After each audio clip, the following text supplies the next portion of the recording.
ಇನ್ನು ದರ್ಶನ್ ಮತ್ತು ಗ್ಯಾಂಗ್ನಿಂದ ರೇಣುಕಾಸ್ವಾಮಿ ಹತ್ಯೆ ಪ್ರಕರಣಕ್ಕೆ ಸಂಬಂಧಪಟ್ಟಂತೆ ಸಿಗ್ತಾ ಇರುವಂತಹ ಅಪ್ಡೇಟ್ಸ್. FSL ರಿಪೋರ್ಟ್ನಲ್ಲಿ ಮೊಬೈಲ್ನ ರಹಸ್ಯ ಬಯಲಾಗಿದೆ. 2 ಮೊಬೈಲ್ಗಳಲ್ಲಿ 2 ಫೋಟೋಗಳು ಪತ್ತೆಯಾಗಿದೆಯಂತೆ. ಇದು ಕ್ರೌರ್ಯದ ದರ್ಶನ ಮಾಡಿಸ್ತಾ ಇದೆ. ರಿಟ್ರೀವ್ ವೇಳೆ ರೇಣುಕಾಸ್ವಾಮಿಯ 4 ಫೋಟೋಗಳು ಸಿಕ್ಕಿವೆ. 4 ಫೋಟೋ ರಿಟ್ರೀವ್ ಮಾಡಿರುವಂತಹ FSL ಅಧಿಕಾರಿಗಳು.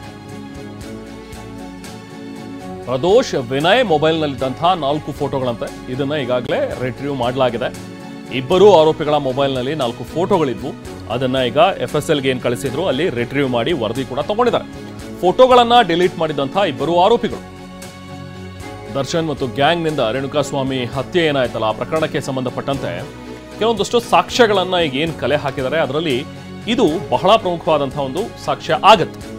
ಯಾಕಂದ್ರೆ ಫೋಟೋಗಳು ಮತ್ತು ವಿಡಿಯೋನು ಕೂಡ ಇತ್ತು ಅಂತ ಹೇಳಲಾಗ್ತಾ ಇತ್ತು. ಈಗ 4 ಫೋಟೋಗಳನ್ನ ರಿಟ್ರೀವ್ ಮಾಡಿದ್ದಾರೆ. ಕೇಸ್ ಆದ ಮೇಲೆ ಯಾವಾಗ ತನಿಖೆ ಶುರುವಾಯಿತು ಆ ಟೈಮ್ನಲ್ಲೇನೆ ಆ ಫೋಟೋಗಳನ್ನ ಡಿಲೀಟ್ ಮಾಡಿದ್ರಂತೆ.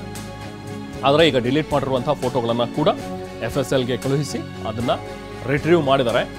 ಈ 4 ಫೋಟೋಗಳು ದರ್ಶನ್ ಮತ್ತು ಗ್ಯಾಂಗ್ನ ಕ್ರೌರ್ಯತೆ ಎಷ್ಟಿತ್ತು ಅನ್ನುವಂಥದ್ದನ್ನ ಸಾರಿ ಹೇಳ್ತಾ ಇವೆ ಅಂತ ಹೇಳಿ ಪೊಲೀಸರು ಕೂಡ ಹೇಳಿದ್ದಾರೆ.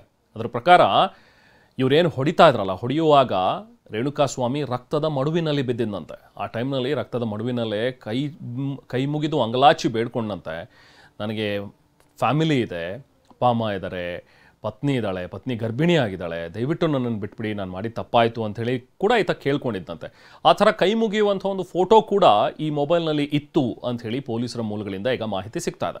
ಸೊ ಆ ಫೋಟೋಗಳನ್ನು ಈ ಆರೋಪಿಗಳೇನಿದಾರಲ್ಲ ಅವರೆಲ್ಲರೂ ಕೂಡ ಅದನ್ನು ಡಿಲೀಟ್ ಮಾಡಿಬಿಟ್ಟಿದ್ರು ಫೋನ್ನಲ್ಲಿ. ಬಟ್ ಎಲ್ಲರೂ ಫೋನನ್ನು FSLಗೆ ಕಳುಹಿಸಿದ್ರು.